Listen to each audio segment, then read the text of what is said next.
Kid Cudi never cared about Cassie. So let's rewind for a second. Around 2010, 2011, Cudi was quietly dating Cassie Ventura. Yes, the same Cassie who had been in a long high profile relationship with Diddy. Excuse me, guys. Cudi testified that Cassie told him she had left Diddy because of violence in the relationship. Believing her, Cudi entered into what he thought was a private, serious connection. But what Cudi didn't know, Cassie was allegedly still involved with Diddy while dating him. She was moving like that. It all came to like a head when Diddy found out about Cudi and Cassie's relationship. That's when, according to Cudi, everything started to spiral, guys. Cudi told the court that shortly after Diddy learned about the relationship, a terrifying event took place. In 2011, Cudi's crib was broken into. He said someone tampered with his security system, locked his dog in the bathroom. Yes, the dog. He locked the dog in his bathroom. And get this, even unwrapped the Christmas presents. This man Diddy must be the Grinch or something. How you unwrap a man Christmas presents like that? He believes Diddy was behind it. Weeks later, things escalated further. A Mazel Tov cocktail was thrown at Cudi's porch, setting it on fire, and Cudi stated and testified that it seemed like a hole was cut into the roof of the Porsche. Weeks later, things escalated further, right? Even further. But why does Cudi think Diddy was responsible? Well, Cassie herself allegedly told Cudi that Diddy had threatened to blow up his car once he found out they were seeing each other. Now, here's where the cinematic stuff kicks in, y'all. This gets when I tell y'all this get crazy, this get crazy. Cudi testified about a private meeting that was set up between him and Diddy at a Soho house. He said that when he arrived, Diddy was standing at the window with his hands behind his back, silent and still, like he was an evil villain in a Marvel movie or something, like he was waiting for something to go down. You know, it felt like the calm before the storm. That's what Cudi said on the stand, I quote. But surprisingly, the meeting was peaceful. Cudi described it as calm, and both men admitted to being confused by the entire situation. It was during this conversation that the truth came out.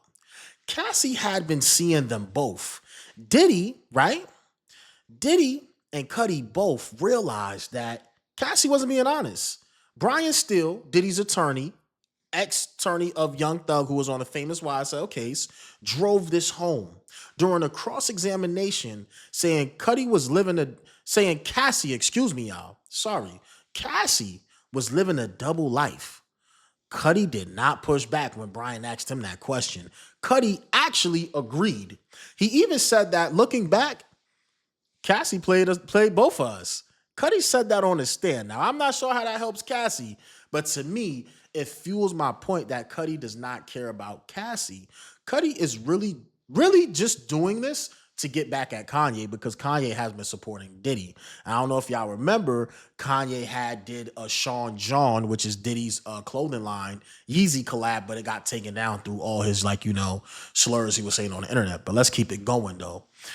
It didn't stop with just emotional damage, you know what I'm saying, and manipulation. Cudi testified that Cassie gave Diddy his home address, something that made him feel even more vulnerable after the break-in.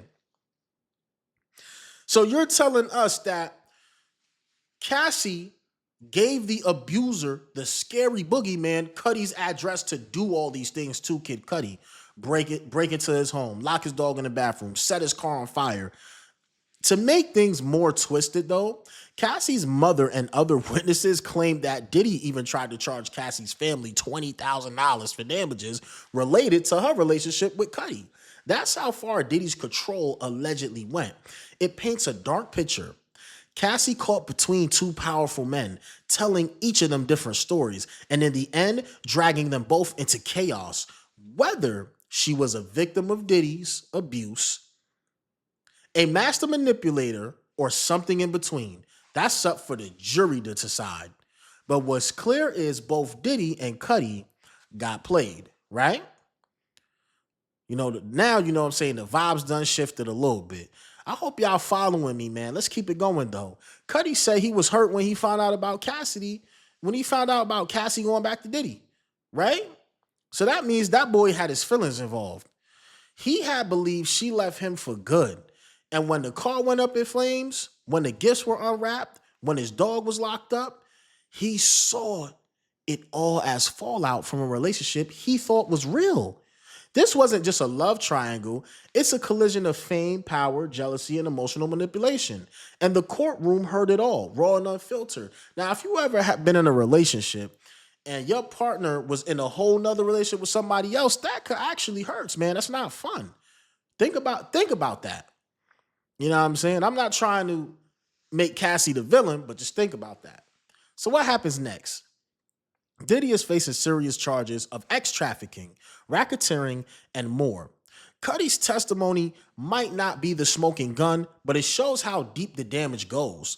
And as for Cassie, she may have started this story as a victim, but in this twisted triangle, she left both men scorched. Like, comment, and subscribe for more. Until next time, guys, let's keep it going.